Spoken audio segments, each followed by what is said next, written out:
Good afternoon. On behalf of the Global Interdependence Center's Board of Directors, welcome to today's executive briefing. I'm Lisa McIntyre-Shaw, and I'm Vice Chair of Programs at the GIC. As a reminder to our guests, this event is being recorded and the replay will be available through the GIC website, which is interdependence.org. Today's executive briefing is the second of a program series designed by the Global Interdependence Center and Solve Long COVID initiative. Our topic is Long COVID, Research, Policy, and Economic Impact. Throughout 2022, GIC and Solve will bring together world-class immunologists, medical experts, policymakers, and economists to explore critical insights into defining and diagnosing long COVID, to share their thoughts on optimizing treatments and healthcare policies concerning long COVID, and to give us their analysis of its impact on the United States and global labor markets.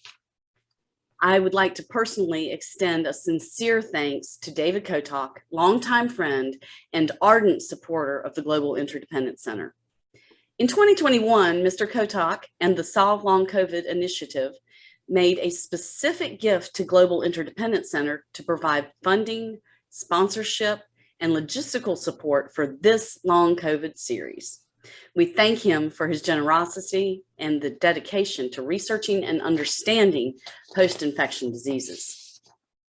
Now, let me introduce our moderator, Emily Taylor. Emily is the Vice President of Advocacy and Community Relations for Solve ME. She brings to the organization over 15 years of policy, organization, and advocacy experience in both the nonprofit and the government sectors. With 5 years experience on Capitol Hill, Emily contributes a keen understanding of both state and federal policy processes and how that affects patients. Prior to joining Solve ME, Emily served as the Director of Policy and Advocacy for an award-winning autism organization. There, she spearheaded major overhauls in disability, early intervention, and education policies.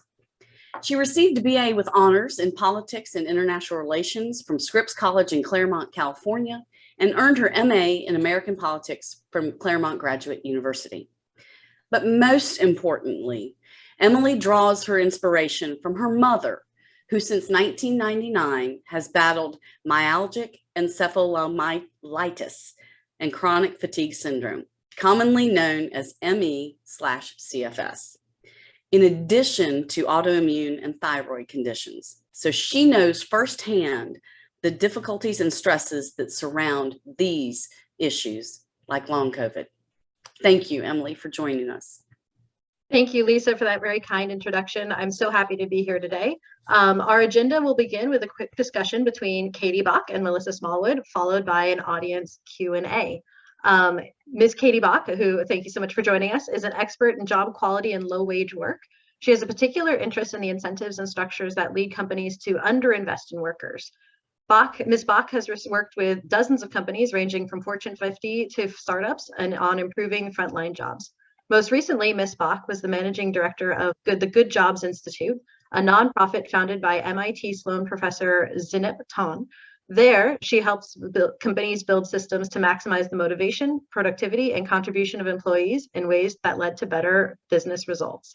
Ms. Bach has published numerous articles in Harvard Business Review, Politico, Forbes, and elsewhere in discussing the financial case for higher wages, why we need more than a $15 wage, and the need for corporate disclosure agreements on worker pay. She is the co-author of a forthcoming Brookings report about stakeholder capitalism.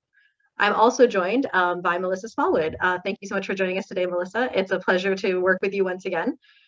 Melissa is a science and technology policy researcher with a background in neuroscience, psychology, social science, and disability studies.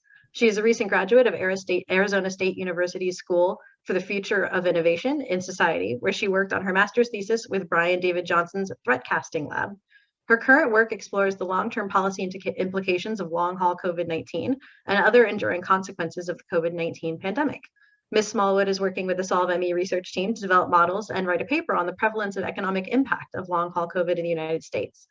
Other projects that Ms. Smallwood has worked on include developing the role of the National Laboratory System in early pandemic response and public assessment of human genome editing with the future of healthcare. Katie and Melissa, thank you both again for being with us today. Let's begin our discussion. Both of you are really accomplished writers with some really interesting work that's been recently published. Katie, would you take a moment to share about your recent piece and what impact do you anticipate long COVID will have on the current labor shortage? Yeah, sure. So about, it was maybe 6 months ago, 7 months ago, a friend of mine who has ME/CFS reached out and asked me if I thought long COVID was playing any role in the current labor shortage. And I said no. I mean, I was like, look, I haven't seen that anywhere. This is about a million other factors. But I couldn't let go of the question. And so I started playing around with some numbers, and I mean, sort of proverbially, my jaw hit the floor. And so what I did is I built out a scenario that I published at Brookings. And I found that kind of the summary is in my base case, about 15% of the US labor shortage could be attributed to long COVID. And I think the biggest takeaway of my piece, the reason I wrote it, was not just to call more attention to long COVID. And we know that people do tend to pay more attention to these things when we talk about the financial impact, unfortunately. But it was because I wanted to call for greater data collection. And the whole point of my piece was, under a set of very conservative, reasonable assumptions, we could have about 1.6 million people out of work at any given time during the pandemic due to long COVID.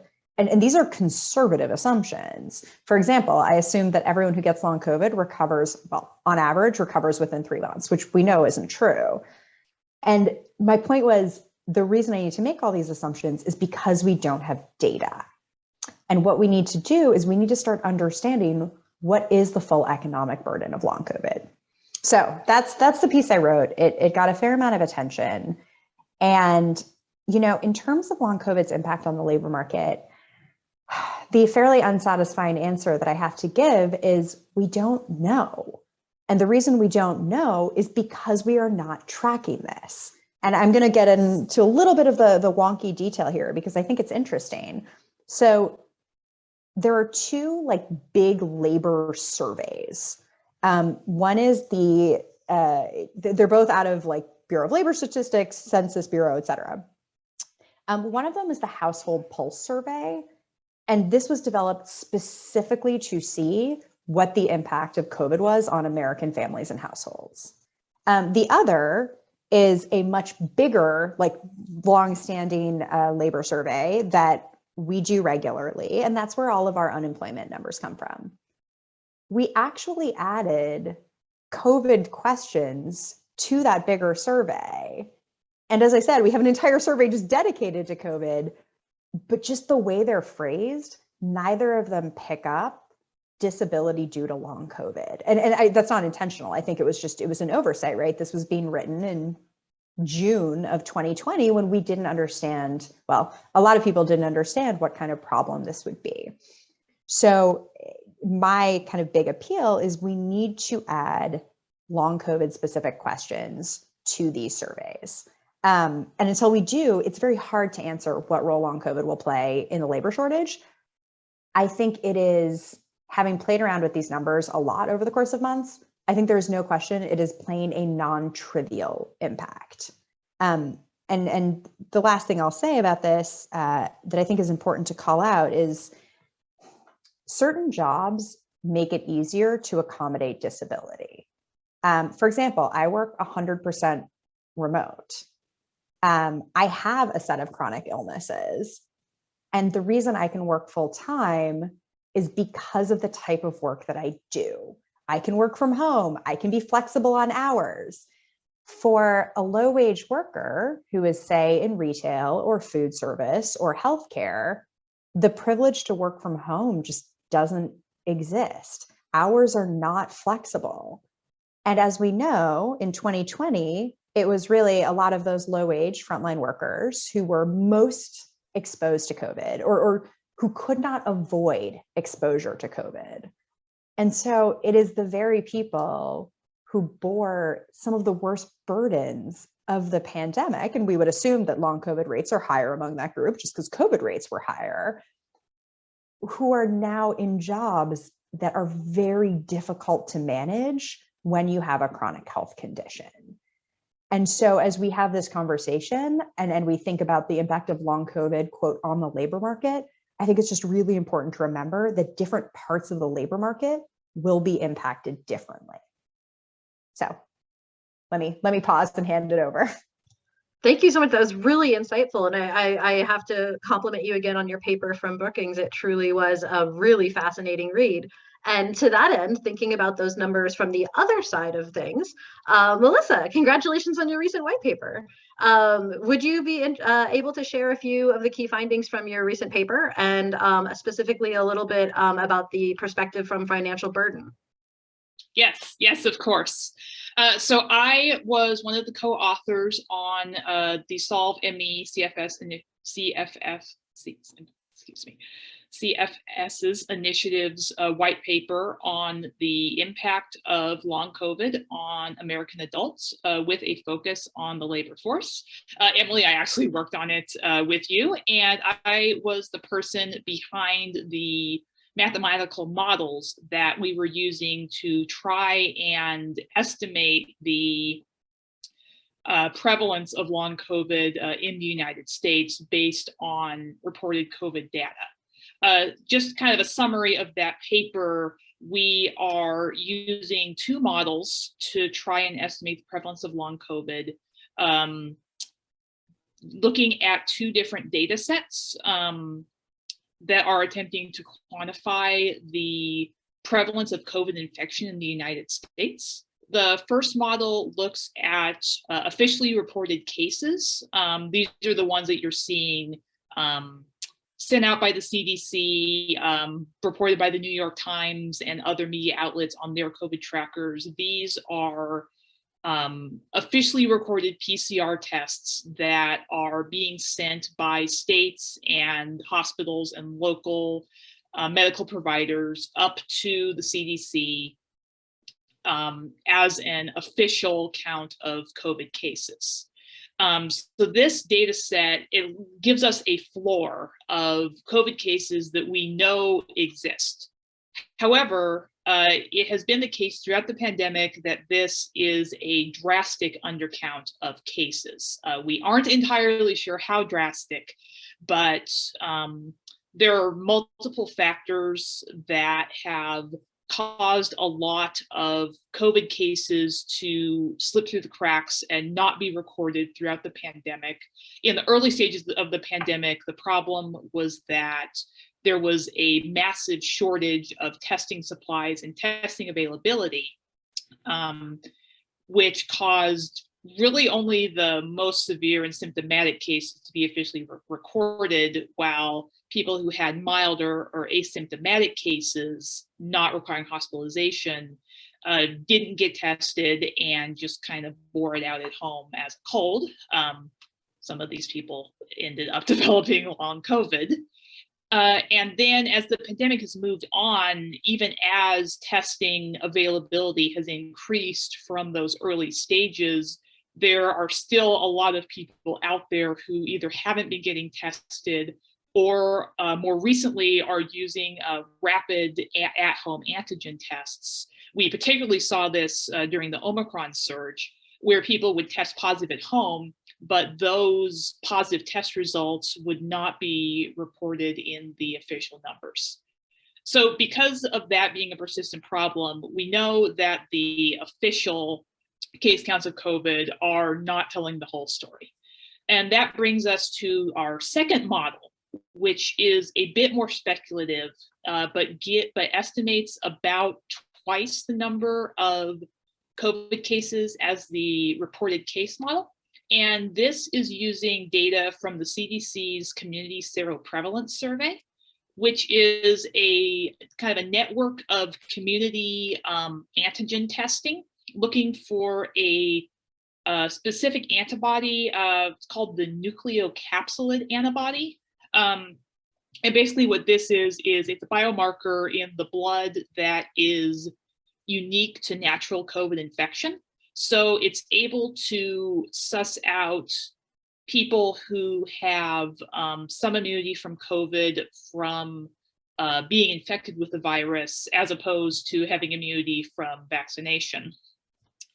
And basically, by compiling the average prevalence of this antibody in the blood of these volunteers from these community samples, the CDC creates an estimate of what percentage of people in each state have had natural COVID infection.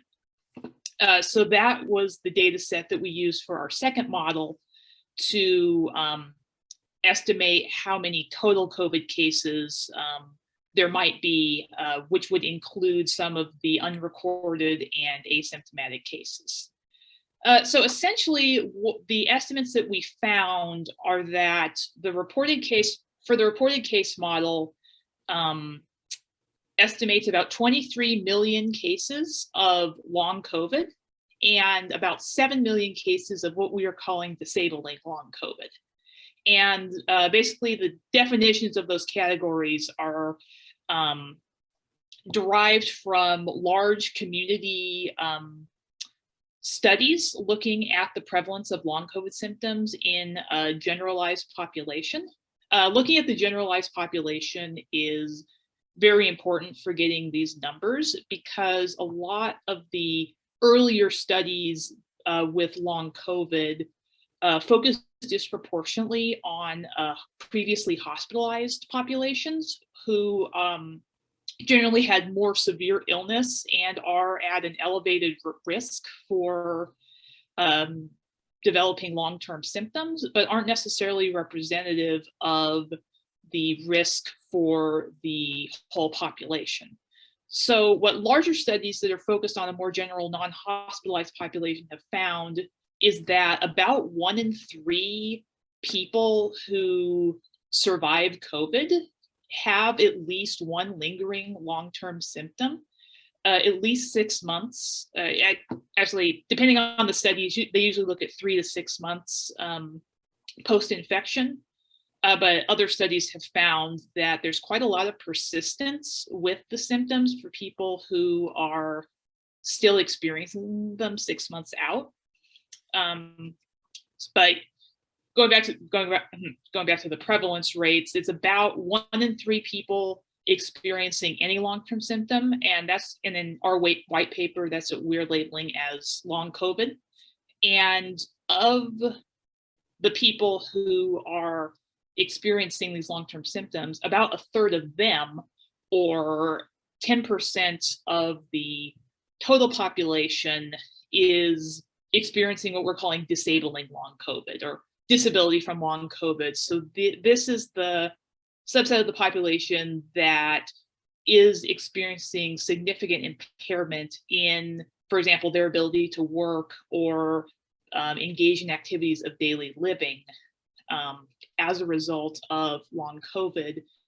And this is the population that we tend to focus on for the labor market impact, due to the fact that most people who are experiencing this level of disability are no longer able to work at their previous capacity. They've either been forced to drop down to part-time work. Some of the very lucky ones have been able to get work accommodations, such as remote work, that allow them to maintain their previous level of employment. But some are experiencing such a level of disability that they have had to leave the labor market altogether at great personal costs for their finances. And now many are experiencing depleted savings, huge medical bills, and even very bad outcomes such as homelessness. So our low estimate for the number of people who are experiencing this, again, is 23 million people having any long COVID symptom, and 7 million people who are at risk for serious adverse outcomes from this. And then when you look at the seroprevalence model, which estimates about twice the baseline number of COVID cases, the estimated number of long COVID cases also doubles to be about 43 million people experiencing any long-term symptom and 14 million people experiencing serious disability. And as would be expected, this comes at a great financial cost.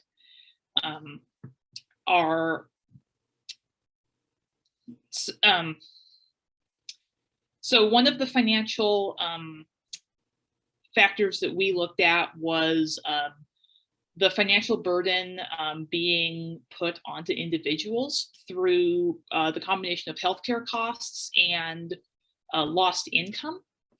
And our lower estimate model estimates a personal financial burden of $386 billion up to the end of January 2022. And our higher estimate estimates about $511 billion in personal burden. And this is not even beginning to look at the ripple effects of this on communities and businesses and federal and state budgets and kind of all those larger impacts. But we know that that is going to be a serious emerging problem.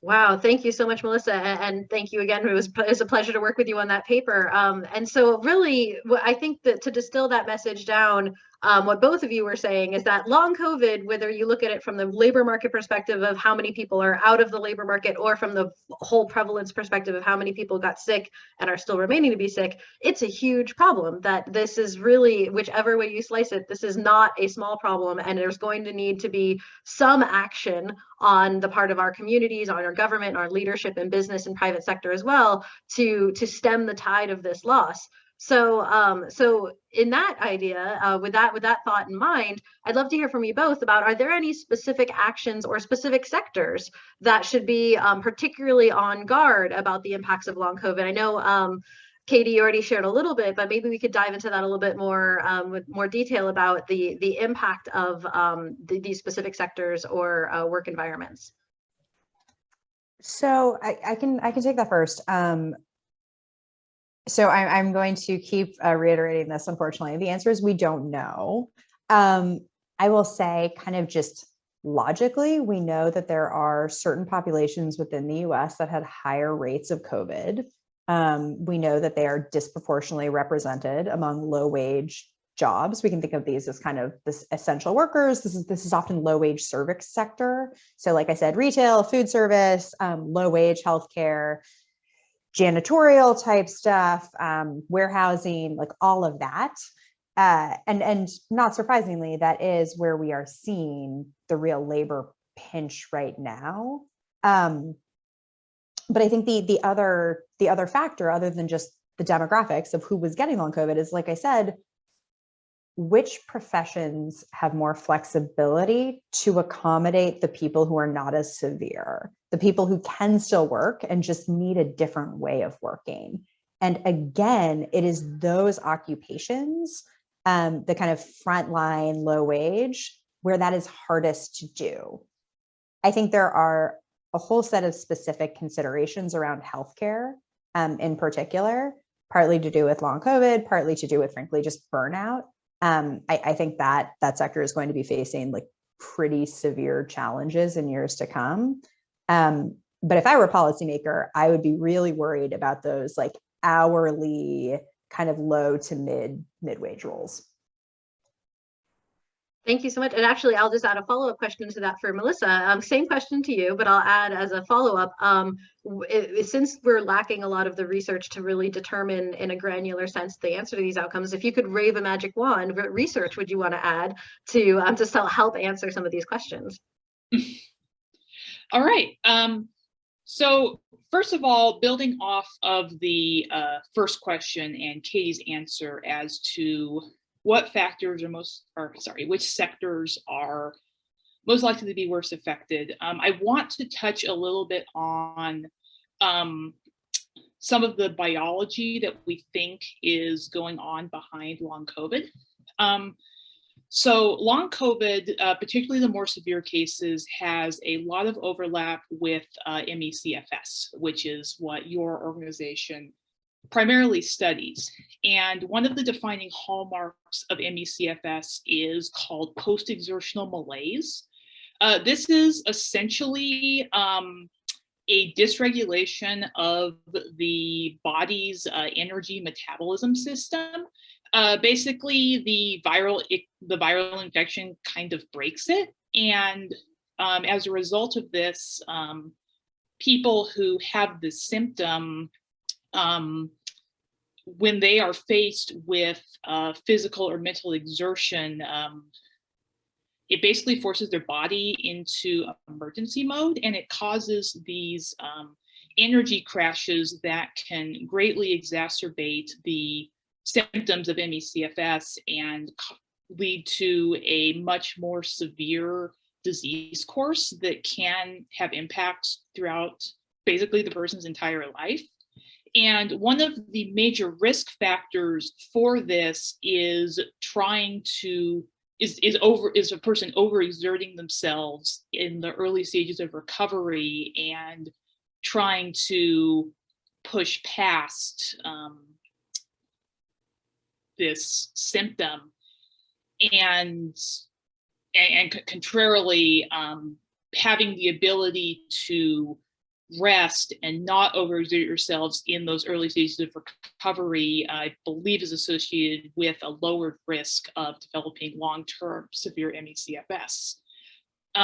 So think about that, and then think about what the workload and the demands are for many of the professions that are already being hit most heavily by COVID. The ones I think about in particular, healthcare workers, educators, and service workers, in addition to warehouse workers. I know that there were meatpacking plants were a big had some big early super spreader events. But one thing that these jobs have in common is, in addition to being public facing, high risk of COVID exposure jobs, they're also physically taxing and do not provide individuals with the ability really to take the time off that they need to recover. And in many cases, it's the exact opposite. For example, with healthcare, you can see this being exacerbated by the labor shortage there. Instead of being able to take time off to rest, we have policies that are trying to force people back into these physical jobs as quickly as possible. And in cases where people are employed in these lower paying jobs, particularly like retail and service jobs, they don't have a choice in many situations because they have lower wages and not really any protections against being fired at will. So they have to go back to work before they medically should, because they live paycheck to paycheck and they have to get paid and not lose their job. So it just creates this spiral that is going to have a heavy human toll. Absolutely. Thank you so much for that. And actually, that might be a good opportunity to slip in a question for the audience, since you did mention ME/CFS, which I am very familiar with as a caregiver for my mother who suffered with this disease for many years. And it's been noted several times how there is a lot of similarity. And so we're drawing a lot of understanding and analysis about long COVID from the understanding of ME/CFS, since it's the most documented disease in some regards that we have in terms of what happens after a viral infection and what these patients are experiencing. So, so just pause there and note that Cynthia Johnson asks us, many of the long COVID with long COVID are being or will be diagnosed with ME/CFS. Can you please distinguish between ME/CFS after COVID versus disabling long COVID?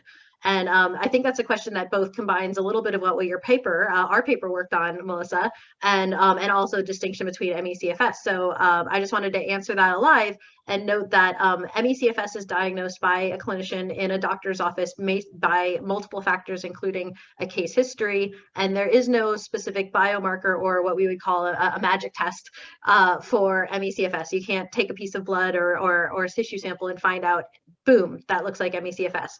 Well, it is by definition documented by the symptoms and the natural history of progression of the disease. And so we're also using that same approach to long COVID because there is no, at this time, no biomarker for long COVID. There's no test that we can use to exactly find out this is long COVID or this is not. So, so the diseases are very similar in that regard. And so we're using a lot of overlapping mechanisms to study both, including how that impacts the labor market and what the day-to-day lives of these folks end up looking like when they suffer from specifically the symptom post-exertional malaise over a long period of time. So I just wanted to interject with that question, and thank you so much, Cynthia, for asking it. So that would like to move on to another question that has been popping up. Specifically about our country's working women. We already know that women bear a disproportionate burden of caregiving roles, both paid and unpaid caregiving, and that we can expect an impact on long COVID specifically in these sectors. So how can employers, friends, society at large look at this particular issue of women in caregiving roles and long COVID? And are there any interesting analysis, insights, or solutions that we can find by looking at from the problem from that particular angle? Katie, if you'd like to take that first.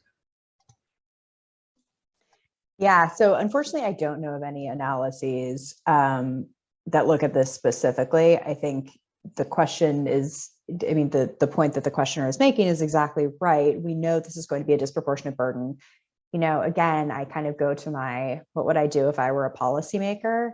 And I think one of the first things that I would do is look into what kind of social support can we give for caregivers in general. Frankly, this is something that we should have, personally, I believe we should have done long before long COVID was an issue. But it is even more urgent now. One thing I didn't mention, in my paper, I did not include caregivers as part of the long COVID employment impact. They almost certainly are. People who have family members and loved ones who are severely affected by long COVID, many of those people are having to reduce hours or leave their jobs entirely. You know, we talk a lot about, well, what is the impact on the economy and what is the impact on specific sectors? And I think sometimes it's easy to forget that the economy is made up of the people in the economy, and the impact of losing two incomes, right? Because like you as a caregiver maybe have to leave your job or take on reduced hours, and the person who's severely ill has to as well. It's just devastating. And so like first and foremost, I will always say we need to collect the data on it, which is a whole separate thing. And I have lots of on that, but we know what the data are going to say. And so the next piece is we need caregiver support in place. Absolutely, couldn't agree more. Melissa, did you want to answer that as well? Yes. So one policy suggestion that came up in my thesis work, also looking at long COVID, for trying to ameliorate the impact of long COVID and caregiving on family members would be expanding the availability and insurance coverage of things like long-term care and palliative care.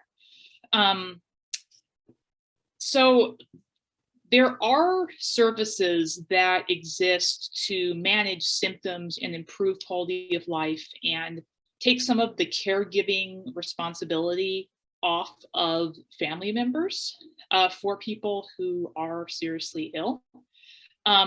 However, in the majority of cases, this type of care is associated with and sometimes only covered for people who are believed to be in their last 6 months of life. with the conception of it being that it's for very elderly or terminally ill people, such as people in the last stages of cancer. And this kind of leaves a gap for people who are experiencing serious long-term illness, but are not at immediate risk of dying from it, and are not in what we would be considered to be their final stage of life.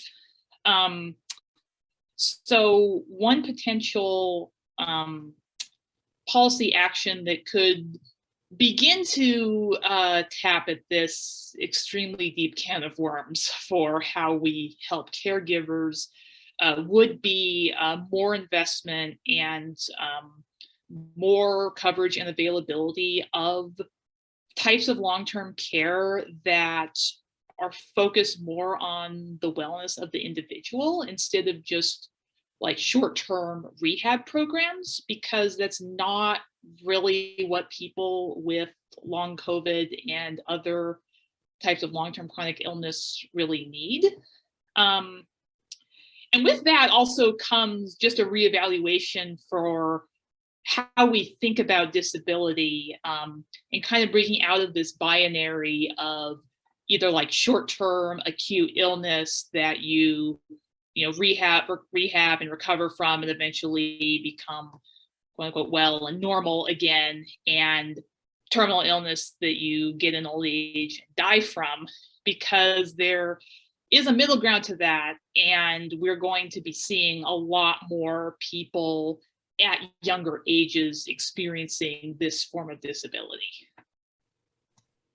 Wow, that's so insightful, and truly the idea that disability is not the end, that there's still there's still a very robust work life that can be had in those gray areas. I love that for that description, rather than just a disabled or not disabled.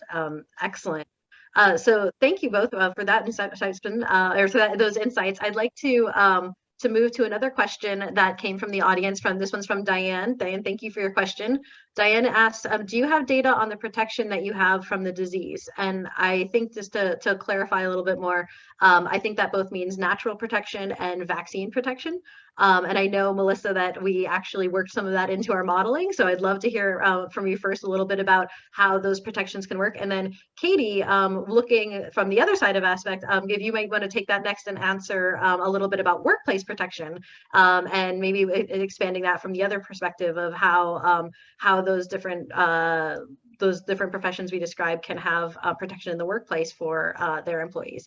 Melissa, if you want to take that first, and then Katie, jump in whenever. Yeah.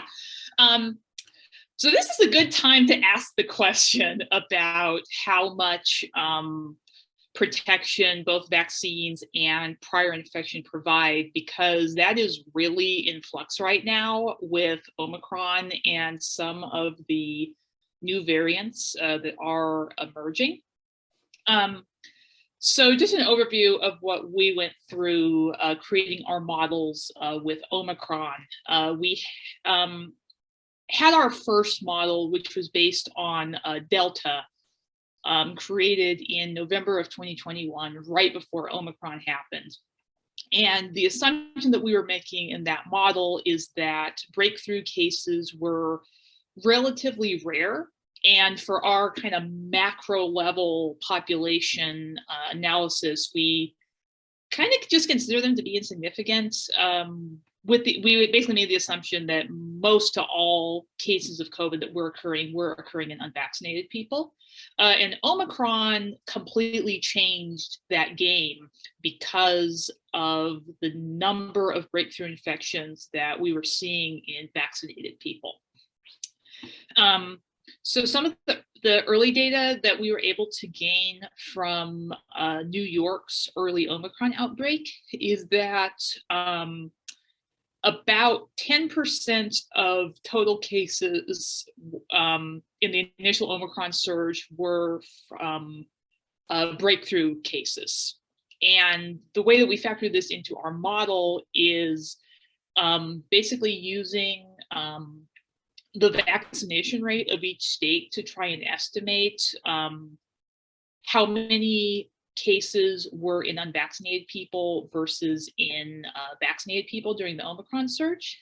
And once those were separated, we basically analyzed them using different risk pools. So in terms of the amount of protection that vaccination provides, we had some data out of Israel that found about 66% reduction in long COVID symptoms in breakthrough cases. So that ended up in our model being people who got a breakthrough infection had a 10% chance of developing long COVID versus a 30% chance of developing long COVID if they hadn't been vaccinated. So vaccination does provide protection against severe illness. The protection against long COVID, as would kind of be expected, we don't 100% know, just because Omicron and the breakthrough infections that it's been causing are so new that we don't have longitudinal data on it yet. However, there are cases of people who have breakthrough infections developing long COVID, unfortunately, so it's not foolproof. And also, unfortunately, there is increasing evidence that Omicron BA2 and some of these new Omicron subvariants that are starting to emerge have greater immune escape. So one thing that I think I'm kind of expecting to see as these variants continue to spread is more cases of breakthrough infections and reinfections. And unfortunately for us, those are really difficult to track because our the data that we have been using to try and assess these unreported COVID cases, which is so prevalence, is not sensitive to reinfection. It's just a binary of yes, you haven't infected, or no, you haven't been infected. So assessing that is going to be a really big challenge moving forward. And I guess, Emily, bringing back your, if I could wave a magic wand question, probably finding some way to keep better track of that and also keep better track of COVID cases in general, since we're kind of sabotaging most of our methods of tracking it. That would be on my wish list. Absolutely. Tracking. I hear that. Well, thank you so much, Melissa. And Katie, to you. So looking at the same question from the protection side of an employer, what are some recommendations would you have, or some insight that we can glean about that aspect of protection for employees? Yeah, and this is tricky. So in addition, I am a non-resident senior fellow at Brookings. I'm also the chief business officer of a pizza company. So we've got about 60 shops, got about 1,000 employees. So I am an employer. I think I'm going to kind of take a step back on this one. One of the things that I have been emphasizing that really popped out of my research is that we're making cost benefit analyses every day, all of us around COVID, right? Do I go to this party? Well, it's going to be really fun. They're not testing people beforehand. Do I go see a movie? Do I do this? Do I stop wearing masks indoors? And we're making these assessments with inadequate data. So both at a societal level, because we don't understand the economic, or let's call it personal burden of long COVID, but also on an individual level. The reason I raise this is because there are two ways that I think of protection from an employer perspective. One is, what can employers do to protect people who really want to be protected? So someone like me, right?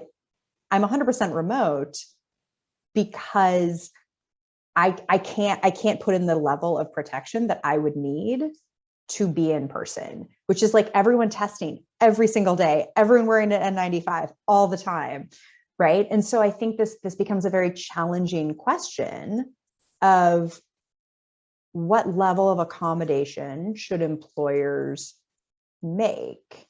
And personally, I tend to think that like wearing an N95 isn't that extreme. I mean, there are other reasons I'm not in person. Like I could ask everyone to wear an N95. If I were an employer, I mean, I am an employer. If I were a different employer, I think I would put in place a pretty high level of protection if my kind of more vulnerable, more concerned people wanted to be in person. In my case, I don't. So this is irrelevant, right? But there's another way to think of protection. That is the like protect the vulnerable / concerned. There's another way to think of protection, which is every employer should be trying to prevent transmission among their employees, should prevent their employees from getting infected because they know there is this risk of long COVID. I mean, there are other risks with COVID as well, but for many of us who, you know, in my case, our employee base is very young, probably relatively healthy, mostly vaccinated, you know, like given all those factors, it's long COVID is probably the higher concern. The challenge you face is your employees don't always want to be protected, right? So let's say you've got a lot of, 19 to 25-year-olds, they're out on the town, right? They're not wearing masks indoors. So in our case, we do still mandate masks for all of our employees. They're not doing that anywhere other than at work.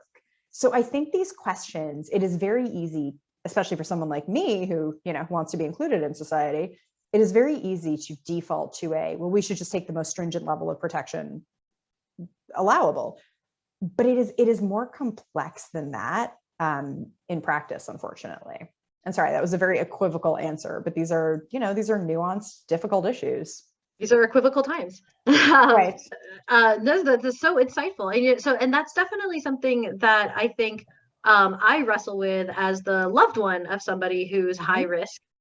Is that I have to measure that in my behavior, that the do I go to that party because it would be fun is very different when I'm carrying the health of my mother in addition to my own health. And I'm making these decisions for more than just me. So I can say I wrestle this at a very individual level. And I'm not surprised that we need to wrestle with this at a societal or a firm level either, because these are hard questions and we sort of have to wrestle with these issues of public good and safety and protection, considering both our most vulnerable and our least vulnerable in the same settings.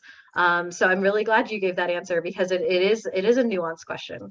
And I think to me, what this goes back to is we need full information when we're wrestling with it. And right now we just don't have full information. Most people do not understand either the severity of long COVID or the likelihood of getting it, right? And so these are complex, gray, nuanced issues, but you need full information to wrestle with it. So for example, my husband, he's an attorney who works for the federal government, and he has had to ask his entire part of the office to mask and to take precautions with him because of me. And they get the risk, so they're able to make that trade-off. When people don't understand the risk, it becomes a harder ask. So information is key. Absolutely. Thank you. Yeah, I just wanted to add in, Emily, you said most vulnerable and least vulnerable. We don't even know what least vulnerable is when it comes to long COVID, because it is not a perfect correlation with the initial disease severity. Like there are people who have mild and asymptomatic cases of acute COVID who are disabled by long COVID now. So the risk calculation for even for young people when it comes to long COVID, people really do not have the data to make that risk assessment. And when you're young and healthy, it's very hard to imagine being permanently sick. And this is another, as we think about employer protection, and not just employer, like kind of what is the duty of all organizations and of society, I do think education is critical, right? I mean, that's what we're doing on this call, but I think more broadly, it would be helpful, rather than putting the entire burden on the people who self-identify as being more vulnerable, which is effectively what we have chosen to do as a society.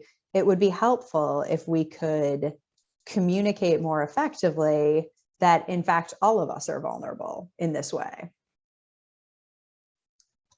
Absolutely. So I'm going to cut this conversation short, as interesting as it is, but I want to make sure we have time for all the questions, and we have some really good ones coming up.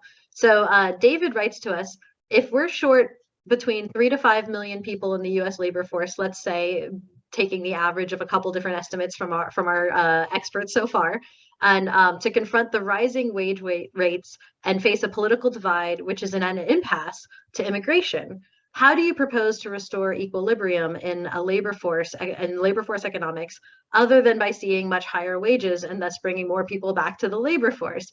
And that would mean, of course, a 2 to 3% higher labor force participation rate.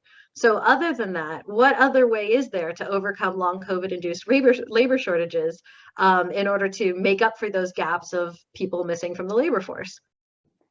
Yeah, first I will say I assume the spirit of the question is wages are a no-brainer, because to me, wages are a no-brainer.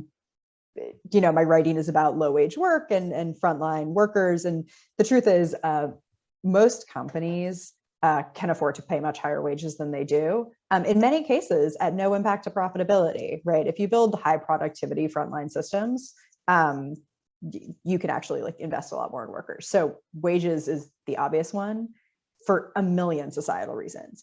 Beyond wages, though, as we were saying, number one has to be accommodation, right? And you are already seeing this. So at this point, I'm recruiting for a number of roles for my company.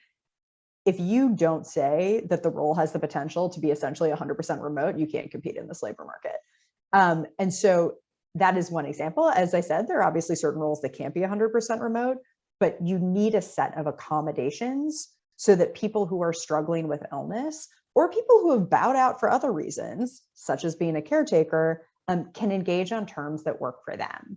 Of course, another thing, and we say wages, we should also think about wages and benefits. There are a number of benefits that are so compelling, people will take a job to access them. We're not very good at giving those. And there are benefits that are particularly helpful in the midst of a public health crisis.